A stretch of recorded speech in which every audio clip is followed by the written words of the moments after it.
Hello and namaste. My name is Nidhi Nakori and welcome back to my channel. Now today we're talking about investment banking.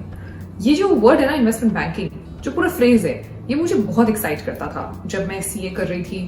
तो सब कहते थे यार IB करो, investment banking करो, लेकिन आइडिया नहीं था कि इन्वेस्टमेंट बैंकिंग आखिर होता क्या है। इसीलिए जब आप लोगों के सवाल आते हैं कि मैम हमें इन्वेस्टमेंट बैंकिंग के बारे में बताइए, निधि हमें बताइए कि क्या कर सकते हैं इन्वेस्टमेंट बैंकिंग में एक्सेट्रा, जनरली क्योंकि मैंने इस फील्ड में कभी काम किया नहीं है तो मुझे इसका आइडिया नहीं होता। लेकिन आज मेरे साथ इस फील्ड में काम करने वाली एक एक्सपर्ट हैं जो कि है शेफाली। शेफाली करंटली एक सीनियर मैनेजर हैं इन्वेस्टमेंट बैंकिंग में और उनका इन्वेस्टमेंट बैंकिंग का करियर अभी तक फिलहाल 9 साल का रह चुका है। उन्हें बहुत ज्यादा इन डेप्थ नॉलेज है कि आखिर आईबी होता क्या है, किस तरीके के फील्ड्स हैं इसमें, क्या अपॉर्चुनिटीज है, पैंडेमिक के बाद क्या आपको लगता है कि इसके अंदर कुछ अपॉर्चुनिटीज रहेंगे, सीए के हिसाब से आप क्या कर सकते हैं, एमबीए के हिसाब से आप क्या कर सकते हैं, और क्या कोर्सेज है जो आप कर सकते हैं to get into IB. So we'll get to know all the details from Shefali in the video. Shefali का लिंक्डइन लिंक भी नीचे है, so make sure you go and follow her and send her your questions if you want to. सबसे easy ये रहता है कि आप इसे कमेंट करें तो मैं उनसे खुद बात करके आपको जो हेल्प है वो पहुंचा सकूं। As always, don't forget to subscribe to my channel, like this video, please, and share it with a friend क्योंकि यार कुछ टाइम पैसा कुछ नहीं लगता ये करने में। So now let's get into the details और जानते हैं कि आखिर इन्वेस्टमेंट बैंकिंग है क्या।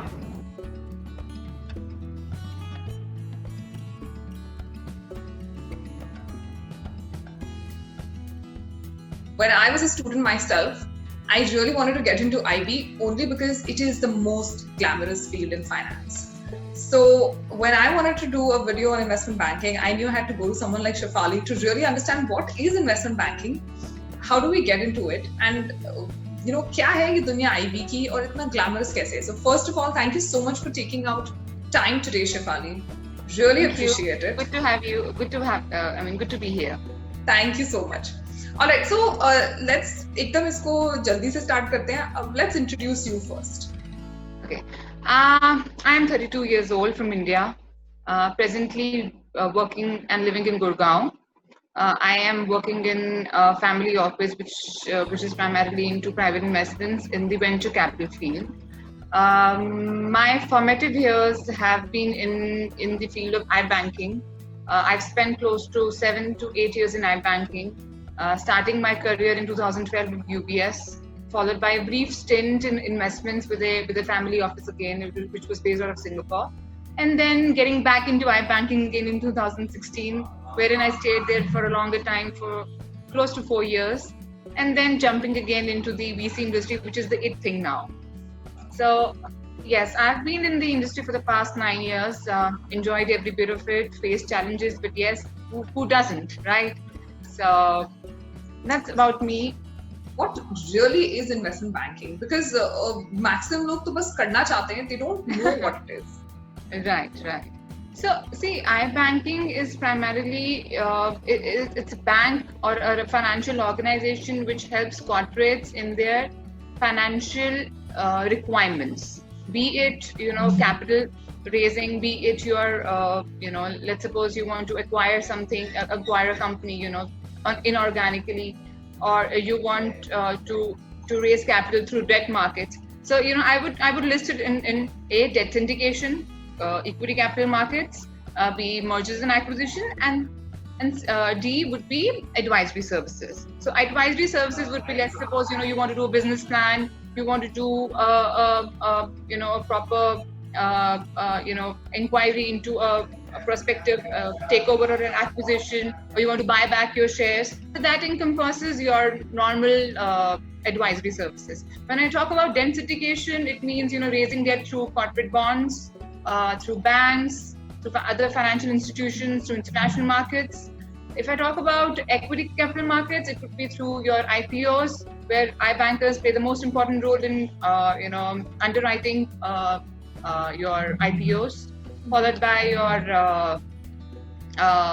your green shoe options, and then of course mergers and acquisitions. You want to acquire a company, you don't know where to go, come to the iBanker. He'll set you straight. Wow, that's what iBanking is.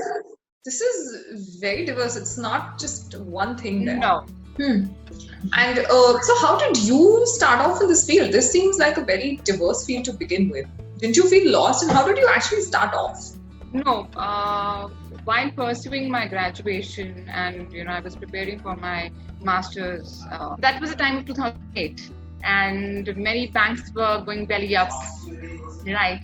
So I want that what piqued my interest. What's going on there? I mean, what did these banks do to have such a weight? So that piqued my interest, and I thought, why not, pursue this? And that's when I started my MBA. I took IB as a subject, as a main subject, and my professor was a very interesting man. He was from the IB background. He was a banker himself. So getting practical knowledge from him and that really helped me, and that sort of set the path for me. And I was lucky to get placed with the iBank. Right.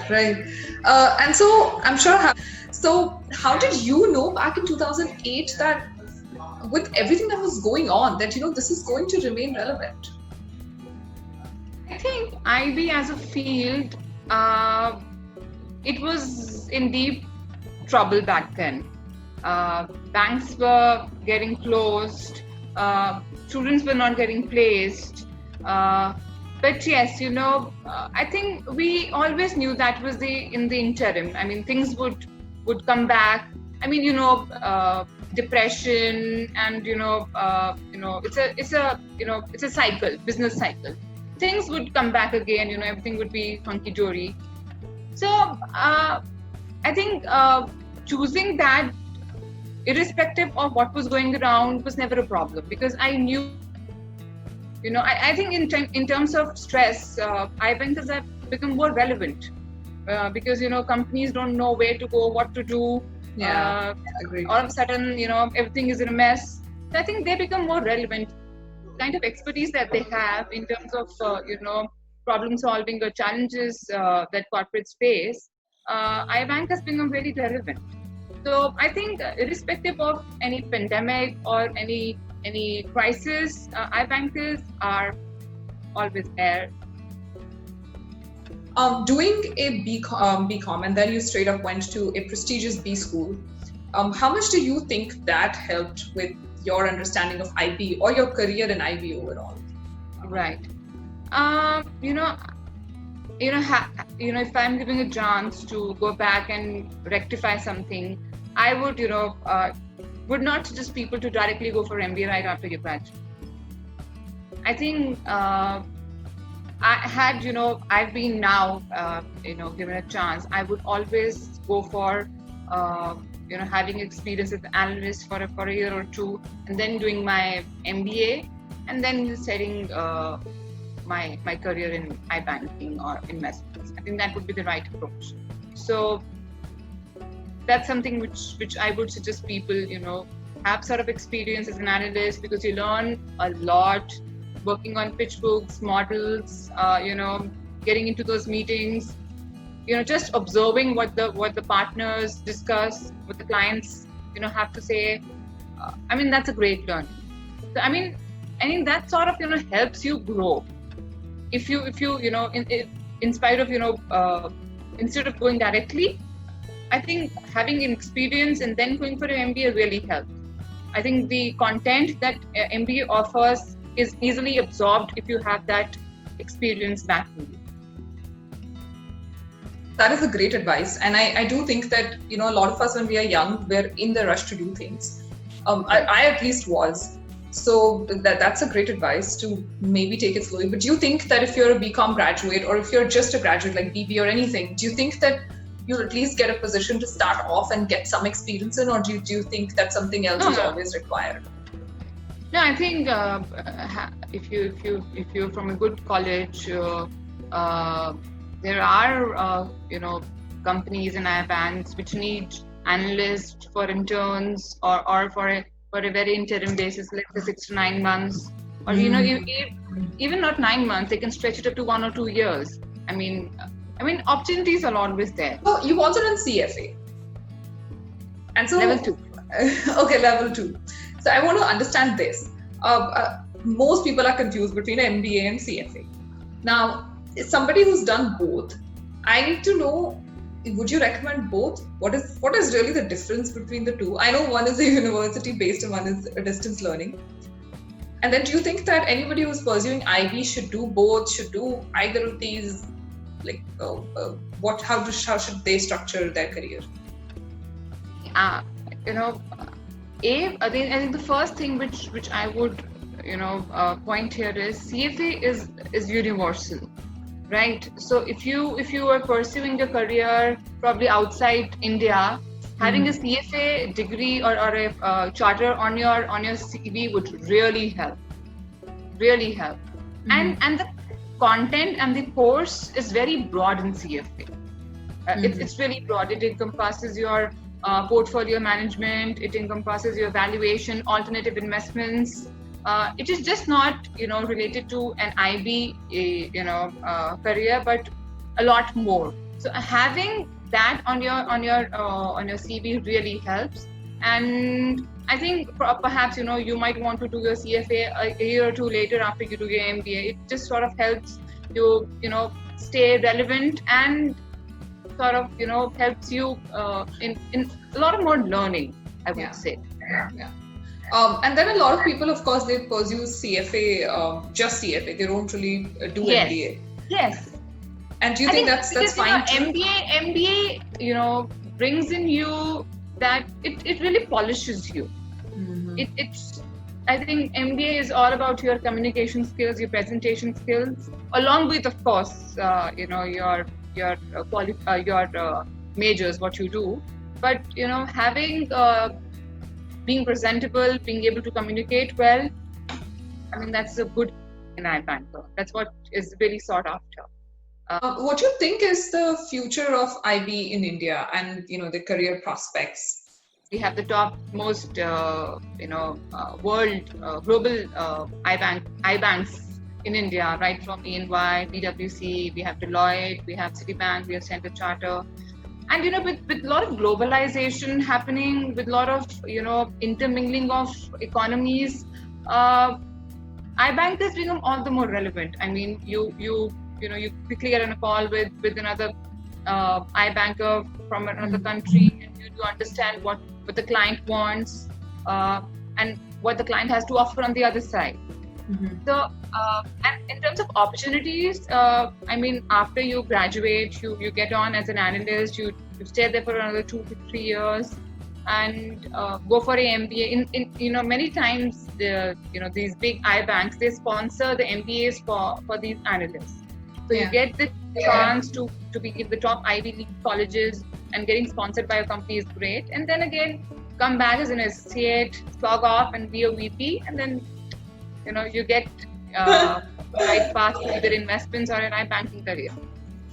And isn't this a very crazily busy field to be in? Do you think, given that we also have a culture, especially in India, where we're very close to family, so do you think that there is work-life balance, or how do you look at it? How much do you have to give in? One should forget about work-life balance, or the word balance, for at least 5 to 6 years in their initial careers in IB.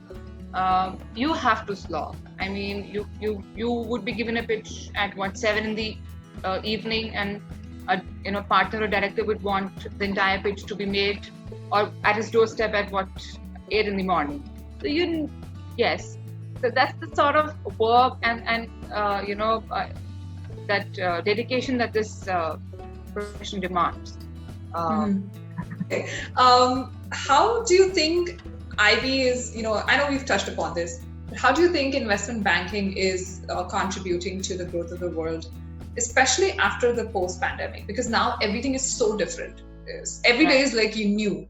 So how do you see, and you have very deeper insight into how is this field actually going forward? So where do you see it?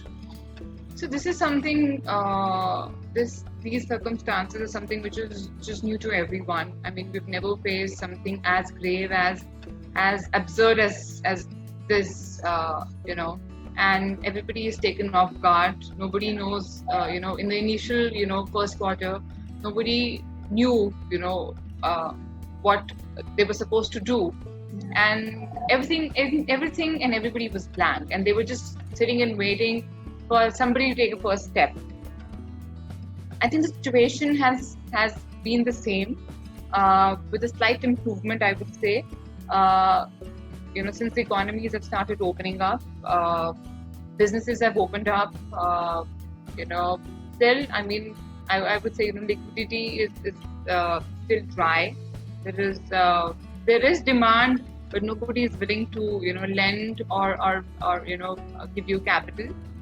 So iBankers here would play a greater role, in terms of having to put that faith back in the system, in terms of things are right, you give us money, we'll give you back, in terms of returns.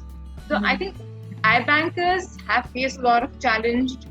People have been laid off, but there is a lot more which iBankers can do now in terms of strategizing, cost overalls, revenue engagements, new revenue engagements, new business engagements, and new capital avenues. So I think there's a lot more which iBankers can do. But yes, it's a long road, it's a tricky road, and it's a tough road. You need to be a lot patient and sit tight. Okay, I'm going to ask you one more question, partly because I'm a chartered accountant, and I know I did not put it there, but I just need to know this, because in CA, when you start doing something like a CA, they keep telling you that, oh, you'll grow up to do investment banking. So have you seen a lot of CAs really do investment banking? Or, because we get very lost. Let me tell you this. We start off with CA, we end with CA, we immediately start off FRM or CFA. And then we end that, and then we are like, oh my God, I've still not gotten to iBank. So do you really see a lot of chartered accountants get into investment banking, or do you recommend that they should do something like a CFA or maybe start off as an analyst, something? Yeah, I see a lot of CAs, iBankers in India. That's one of the prerequisites of iBanking firms. So Really? Yeah.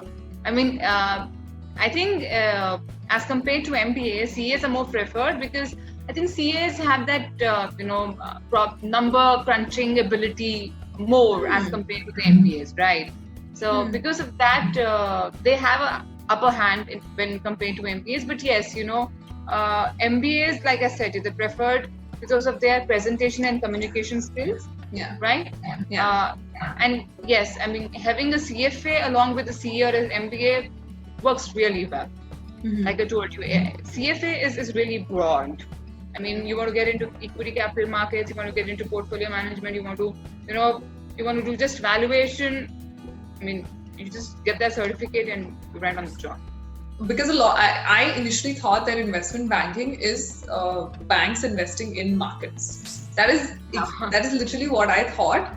I took a very literal meaning of it, of course.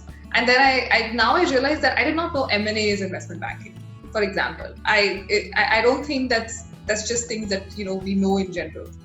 So what is your message to everybody who's looking at this, watching this video and now thinking, I didn't know this field is investment banking, or is just genuinely interested in doing investment banking as a career? I think get your basics right. You need to have really good Excel skills. You need to have really good presentation skills. You have to keep your networking game very strong. I think networking plays a really, very important role in your career, especially as iBankers. There are many boutique iBanks also. You can start your career with a boutique iBank, do some great deals. Probably if you do maybe 2 to 3 deals a year in a boutique iBank, that really helps in terms of your confidence, and that really helps you in getting into a bulge bracket iBank. And of course, having that degree, Ivy League degree, is very, very important. I personally don't think so, but that's some prerequisites which are there. I think more than the degree, I think the willingness of a person to do something what they want to, what they desire to do is very important. More than the degree, I think that desire and passion to do something is very important. To have that burning passion burning in you always. Okay. No, this is great. Thank you so much, Shefali. It's been an absolute pleasure. Guys, if you have any questions, I'm dropping her LinkedIn link below. Of course, she's going to message and respond to you as and when she can. But I know this has been very enlightening, at least to someone like me. So I'm sure if it's making sense to me, it's definitely going to make sense to a lot of other people. So thank you once again. Thank you.